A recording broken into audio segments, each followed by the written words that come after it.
솔직히 말씀드리겠습니다. 누구도 당신의 외로움을 채워줄 수 없습니다. 배우자도, 자식도, 친구도 못합니다. 이 말이 너무 냉정하게 들립니까? 하지만 이것이 진실입니다. 외로움은 밖에서 오는 것이 아니라 안에서 옵니다. 아무리 많은 사람을 만나도 마음은 여전히 텅 빕니다. 웃고 떠들어도 집에 돌아오면 더 공허합니다. 왜 그럴까요? 진짜 문제는 혼자 있는 것이 아니라 혼자 있는 나를 받아들이지 못하는 것입니다. 평생 누군가와 함께 살았기 때문에 혼자 사는 법을 모릅니다. 하지만 이제는 배워야 합니다. 혼자 서는 법을 배우지 않으면 남은 인생이 고통입니다. 오늘부터 그 방법을 알려드리겠습니다. 50을 넘기면서 우리는 이상한 현상을 경험합니다. 주변에 사람은 많은데 마음은 더 텅 빈 것 같습니다. 가족은 있는데 외롭고 친구는 많은데 쓸쓸합니다. 명절에 온 가족이 모여도 각자 휴대폰만 봅니다. 예전처럼 도란도란 이야기 나누는 시간은 사라졌습니다. 저녁 식탁에서도 대화는 줄어들고 침묵만 길어집니다. 이게 정말 내가 꿈꾸던 노년의 모습일까요? 더 아픈 건 아무도 이 외로움을 이해해주지 않는다는 겁니다. 자식들에게 말하면 잔소리라고 여기고 친구들에게 말하면 약한 모습 보이는 것 같아 입을 다뭅니다. 그렇게 혼자 사귀다 보면 밤이 됩니다. 깊은 밤, 잠 못 이루고 뒤척이는 시간이 가장 힘듭니다. 문득 이런 생각이 듭니다. 나는 언제부터 이렇게 외로웠나? 내 인생에서 나는 대체 어디에 있는가? 이렇게 살다가 죽는 건가? 통계를 보면 더 놀랍습니다. 50대 이상 시니어 10명 중 8명이 고독감을 느낀다고 합니다. 그중 절반은 극심한 외로움에 시달린다고 합니다. 이것은 단순한 감정이 아닙니다. 건강을 해치고 수명을 단축시키고 삶의 질을 떨어뜨립니다. 하지만 대부분의 어르신들은 이 문제를 잘못된 방식으로 해결하려 합니다. 자식에게 매달리고 손주에게 집착하고 끊임없이 사람을 찾아다닙니다.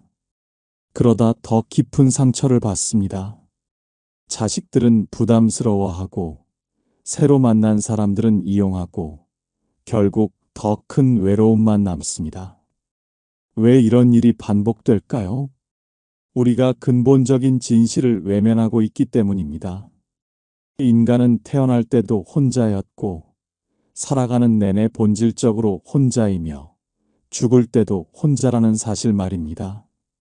이 진실을 받아들이지 못하면 평생 누군가를 찾아 헤매게 됩니다. 하지만 아무도 당신의 외로움을 채워줄 수 없습니다. 왜냐하면 외로움은 밖에서 오는 것이 아니라 안에서 오는 것이기 때문입니다. 오늘 이 이야기는 당신에게 절망을 주려는 것이 아닙니다.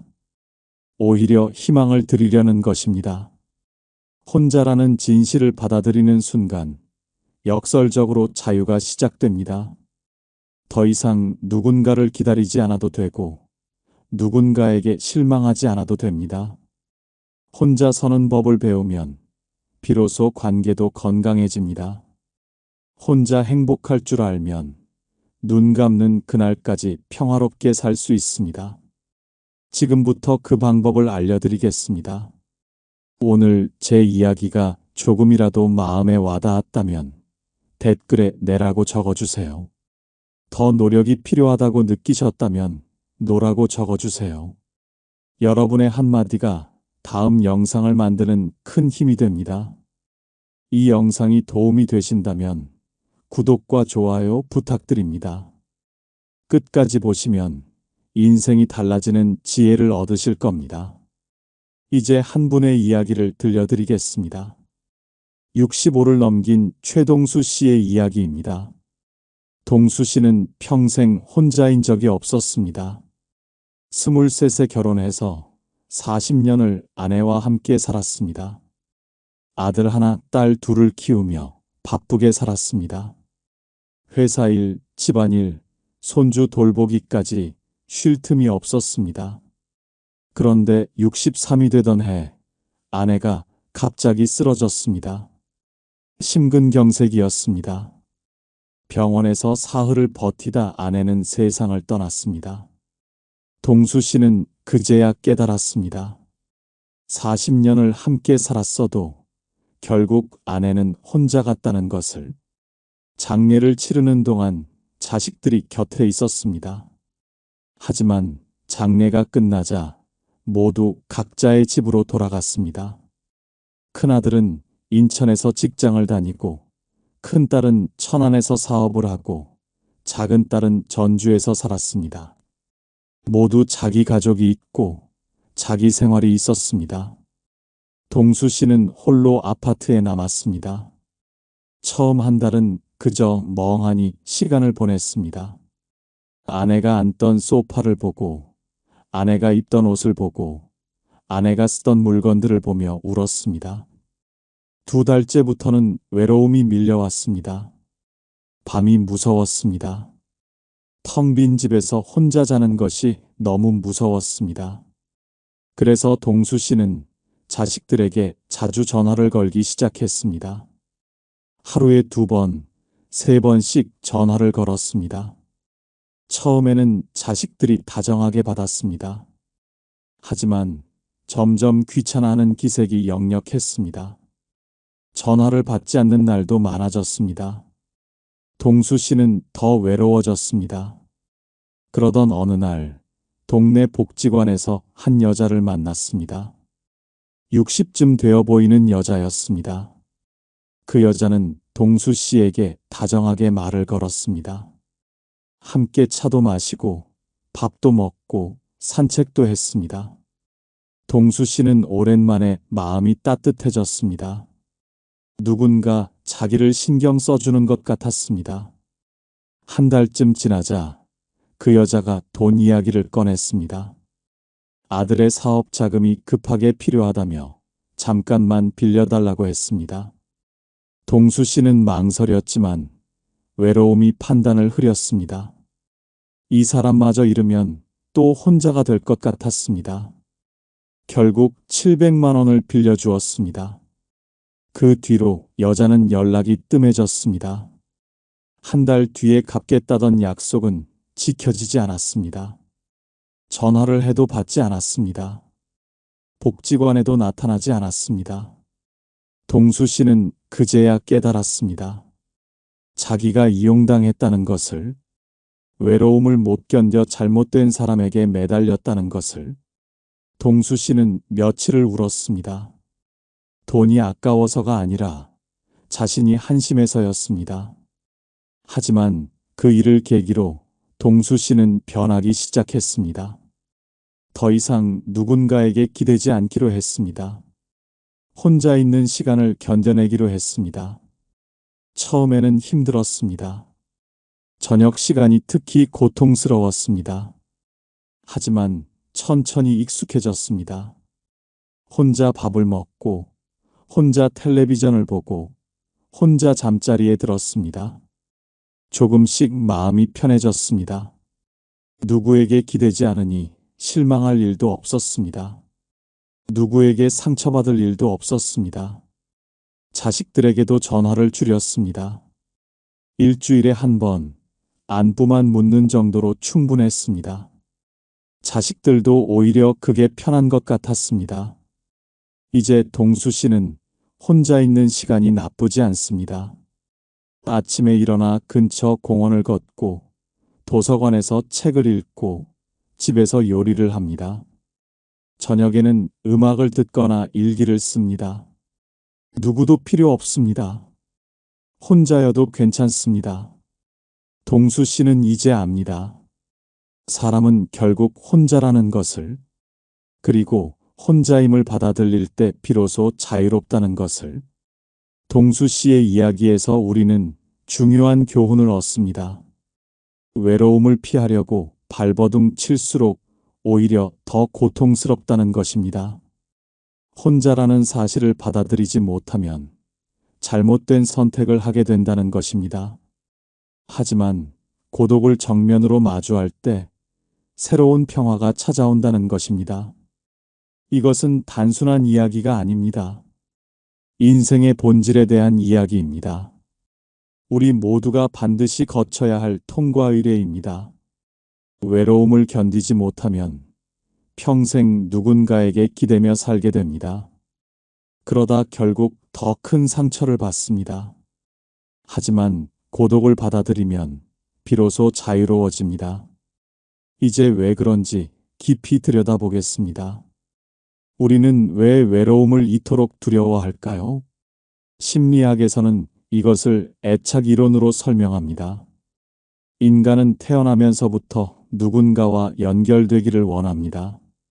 엄마와의 애착, 가족과의 유대, 친구와의 관계가 우리를 안정되게 만듭니다. 이것은 생존 본능입니다. 혼자서는 살아남을 수 없었던 시절의 기억이 우리 유전자에 새겨져 있습니다. 어릴 때부터 우리는 함께하는 법을 배웠습니다. 가족과 함께 밥을 먹고, 친구들과 함께 놀고, 동료들과 함께 일했습니다. 평생을 누군가와 함께 살았습니다. 그래서 혼자가 되면 모든 것이 낯설고 두렵습니다. 하지만 여기에 함정이 있습니다. 나이가 들면서 우리는 점점 더 혼자가 됩니다. 부모님은 먼저 가시고, 친구들도 하나둘 세상을 떠나고, 자식들은 떠나갑니다. 배우자마저 언젠가는 먼저 가거나 나를 남겨두고 갑니다. 이것은 피할 수 없는 현실입니다. 아무리 부정해도, 아무리 외면해도 결국 그 시간은 찾아옵니다. 그런데 우리는 이 현실을 받아들이지 못합니다. 계속 누군가와 함께 있어야 한다고 믿습니다. 혼자 있으면 안 된다고 생각합니다. 그래서 외로움이 찾아오면 패닉에 빠집니다. 급하게 그 빈자리를 채우려고 합니다. 아무 사람에게나 매달리거나 자식들에게 집착하거나 새로운 관계를 강요합니다. 모임이라도 나가야 한다고, 사람을 만나야 한다고, 혼자 있으면 안 된다고 생각합니다. 하지만 이것은 해결책이 아닙니다. 오히려 문제를 더 키울 뿐입니다. 급하게 만든 관계는 깊이가 없습니다. 억지로 유지하는 관계는 피곤합니다. 기대를 품고 맺은 관계는 실망으로 끝납니다. 더 큰 문제는 이런 관계들이 우리를 더 외롭게 만든다는 것입니다. 사람들 속에 있어도 마음은 텅 빕니다. 웃고 떠들어도 공허합니다. 집에 돌아오면 더 심한 외로움이 밀려옵니다. 왜 그럴까요? 진짜 나를 보여주지 못했기 때문입니다. 가면을 쓰고 관계를 유지했기 때문입니다. 외로움을 감추려고 애쓰다 보면 진짜 내 모습은 사라집니다. 철학자들은 오래전부터 이 문제를 고민했습니다. 부처님은 이렇게 말씀하셨습니다. 무소의 뿔처럼 혼자서 가라. 이 말은 사람을 끊으라는 뜻이 아닙니다. 내 마음이 남에게 의존하지 말라는 뜻입니다. 혼자 설 수 있는 힘을 기르라는 뜻입니다.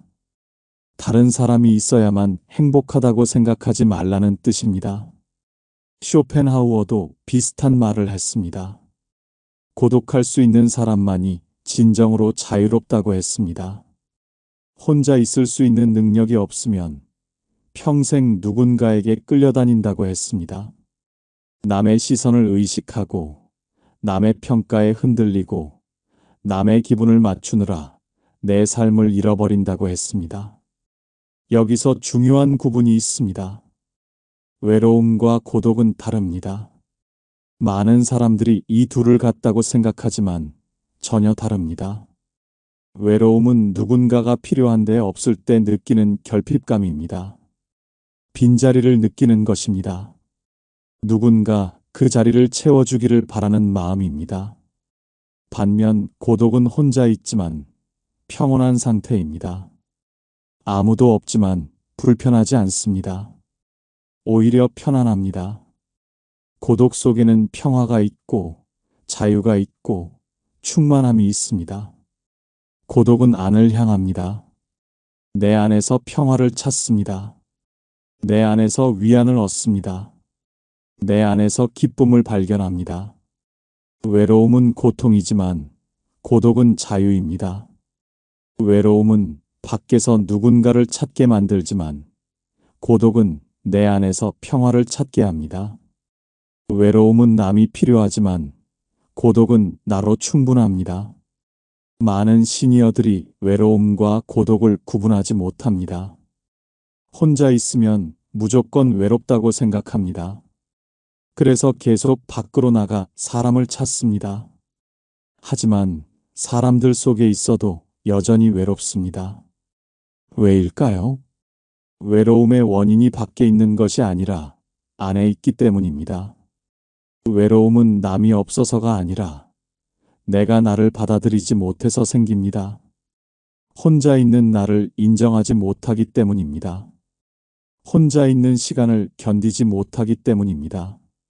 나 자신과 함께 있는 법을 배우지 못했기 때문입니다. 그래서 아무리 사람을 만나도 외로움은 사라지지 않습니다. 문제는 밖이 아니라 안에 있습니다. 진짜 필요한 것은 고독을 받아들이는 연습입니다. 혼자 있어도 괜찮다는 마음을 키우는 것입니다.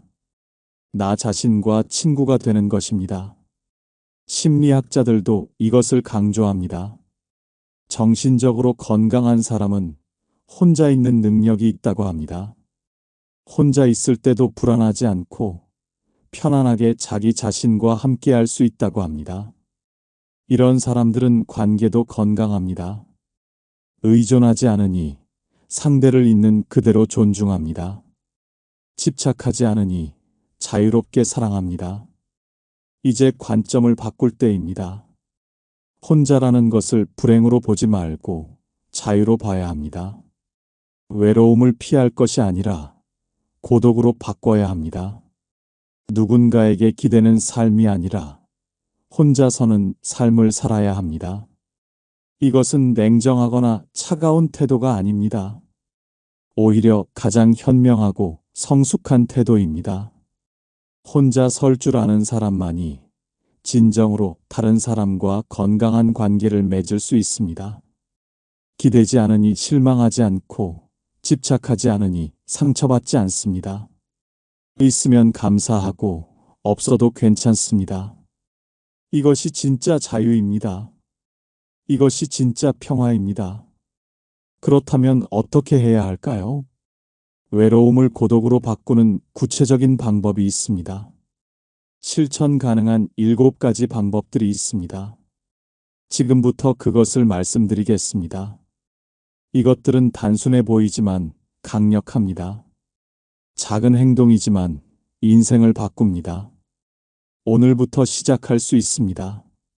많은 사람들이 거창한 변화를 꿈꾸지만 진짜 변화는 항상 작은 것에서 시작됩니다. 매일 반복되는 작은 행동이 쌓여서 인생이 됩니다. 첫 번째, 아침 루틴을 만드세요. 혼자 사는 사람에게 가장 중요한 것은 규칙적인 생활입니다. 아무도 깨워주지 않고 아무도 챙겨주지 않습니다. 그래서 스스로 규칙을 만들어야 합니다. 아침에 일어나는 시간을 정하세요. 매일 같은 시간에 일어나세요. 처음에는 힘들 수 있습니다. 특히 아침에 일어날 이유가 없다고 느껴질 때가 있습니다. 하지만 규칙적인 기상 시간은 단순히 일찍 일어나는 것 이상의 의미가 있습니다. 그것은 스스로에게 보내는 메시지입니다. 나는 내 인생을 통제하고 있다. 나는 내 하루를 의미 있게 만들겠다는 선언입니다. 일어나서 가장 먼저 물 한 잔을 마시세요. 밤새 건조해진 몸에 수분을 공급하면 몸이 깨어납니다. 그리고 가볍게 스트레칭을 하세요. 굳은 근육을 풀고 혈액순환을 돕습니다. 창문을 열어 신선한 공기를 마시세요. 계절의 변화를, 하루의 시작을 온몸으로 느끼세요. 이 작은 행동들이 하루를 시작하는 힘이 됩니다. 루틴이 있으면 하루가 무너지지 않습니다.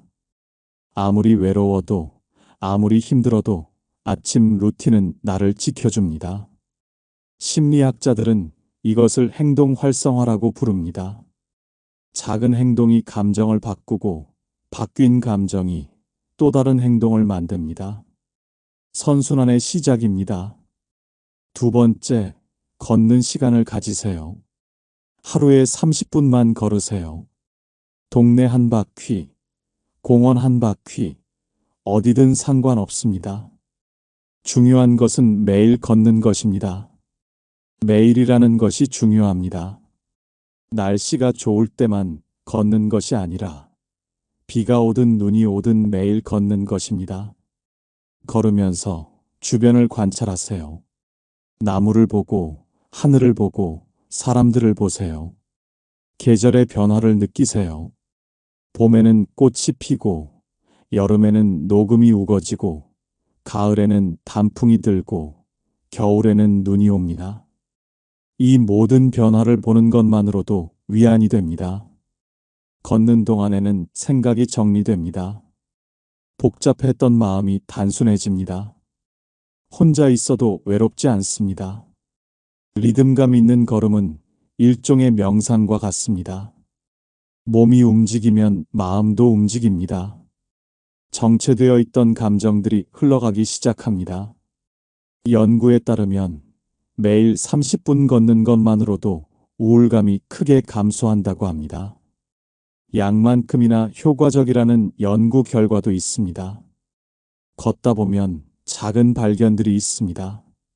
처음 보는 골목길, 예쁜 가게, 친절한 상인, 귀여운 고양이. 이런 작은 발견들이 하루를 풍요롭게 만듭니다.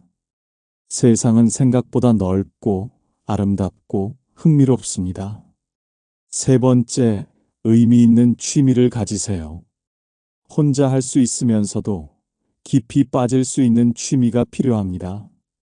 책 읽기, 글쓰기, 그림 그리기, 악기 연주, 텃밭 가꾸기, 뭐든 좋습니다.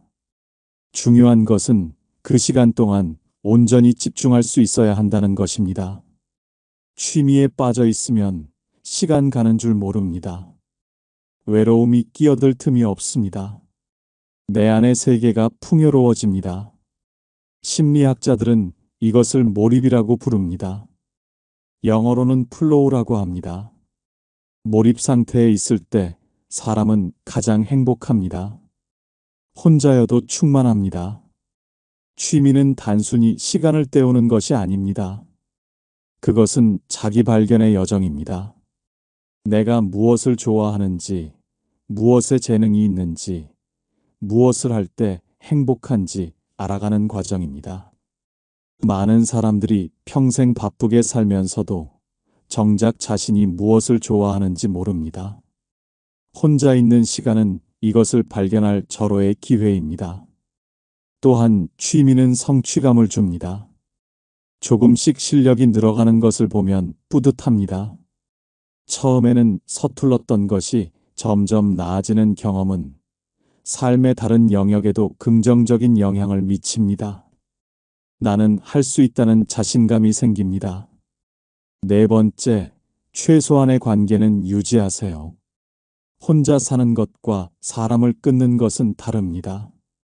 완전히 고립되면 오히려 해롭습니다. 인간은 본질적으로 사회적 동물입니다.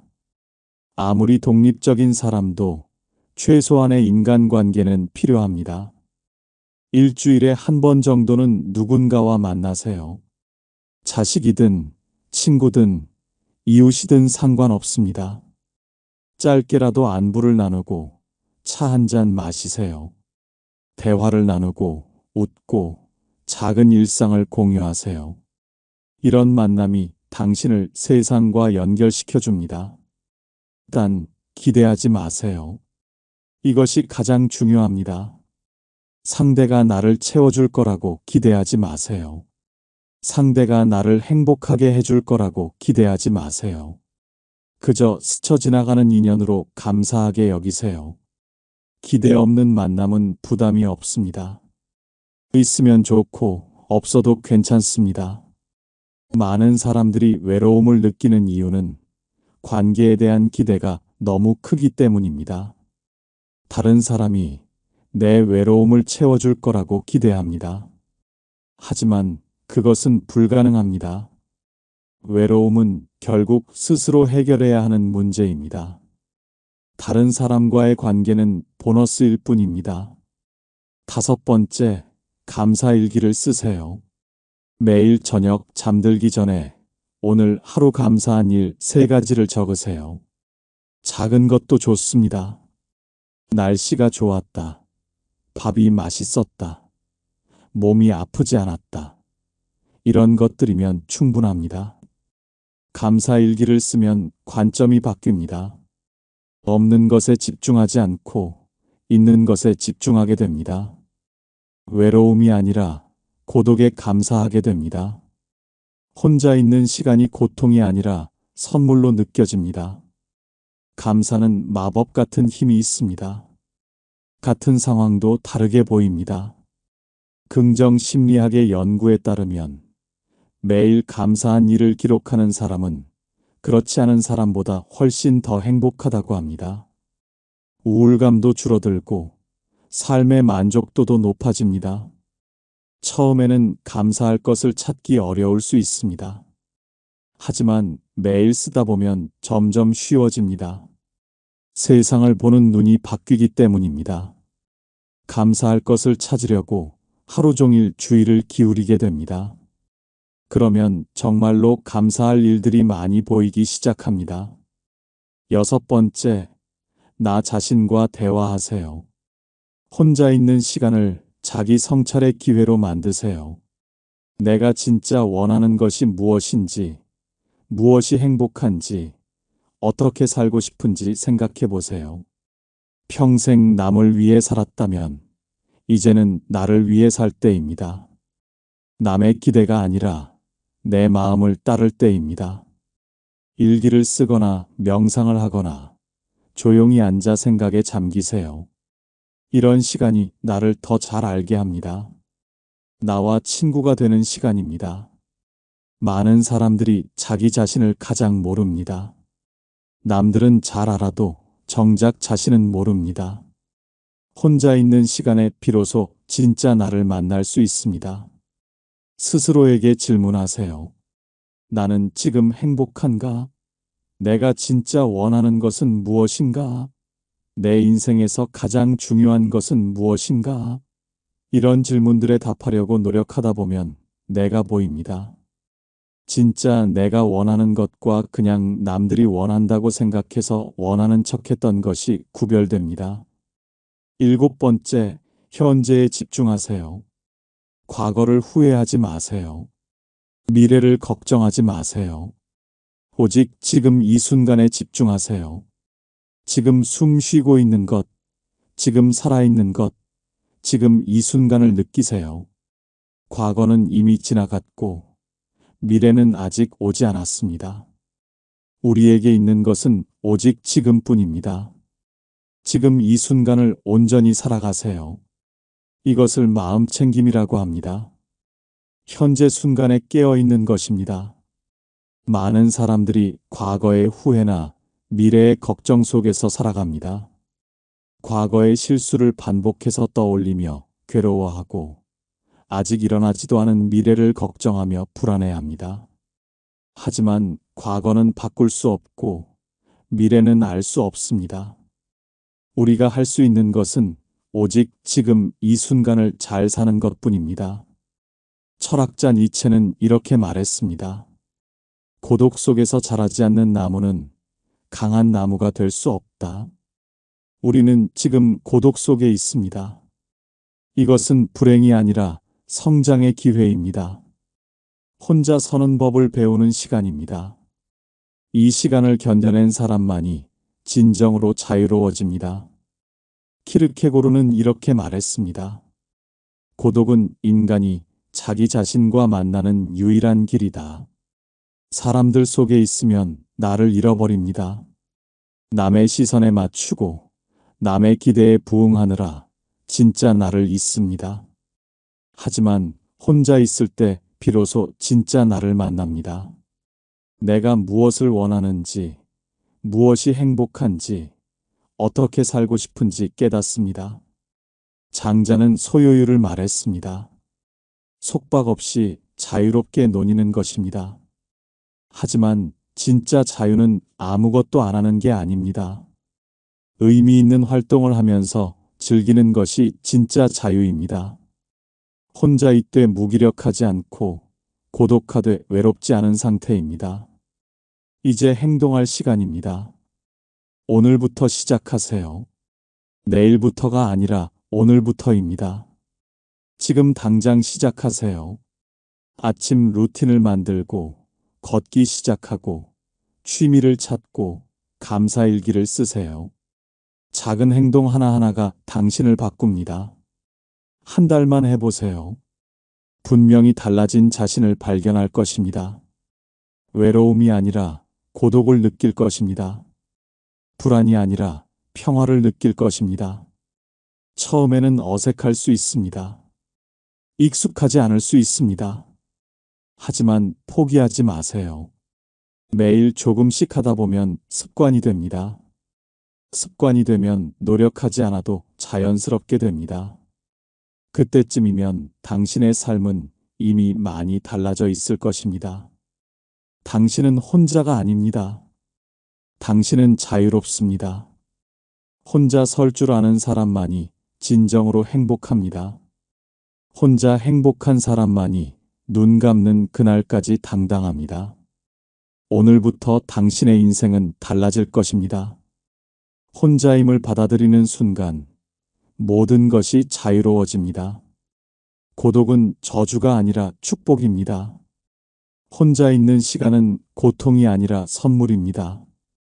이 시간을 통해 당신은 더 강해지고, 더 지혜로워지고, 더 평화로워질 것입니다.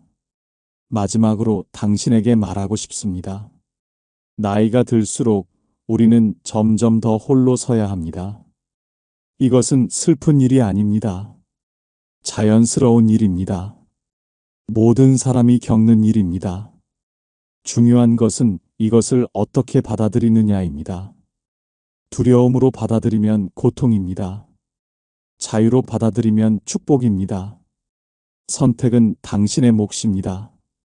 이 7가지 중에서 여러분은 몇 번부터 실행하시겠습니까? 댓글에 번호를 적어주세요.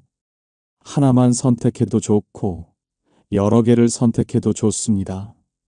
여러분의 참여와 다짐이 저에게 큰 힘이 됩니다. 그리고 이 영상을 보시는 모든 분들에게도 용기가 됩니다. 여러분의 댓글 하나하나가 다른 분들에게 영감을 줍니다. 함께 걸어가는 동행이 됩니다. 우리 함께 혼자여도 행복한 인생을 만들어 갑시다. 혼자 서되 외롭지 않은 삶을 살아갑시다. 고독 속에서 평화를 찾고 자유를 누리고 행복하게 늙어갑시다. 그리고 마지막 그날 눈을 감을 때 이렇게 말할 수 있기를 바랍니다. 나는 혼자였지만 외롭지 않았다. 나는 자유로웠고 행복했다. 후회 없이 잘 살았다. 여러분 모두 그런 인생을 사시길 진심으로 바랍니다. 구독과 좋아요, 알림 설정도 부탁드립니다. 다음에 또 만나 뵙겠습니다. 감사합니다.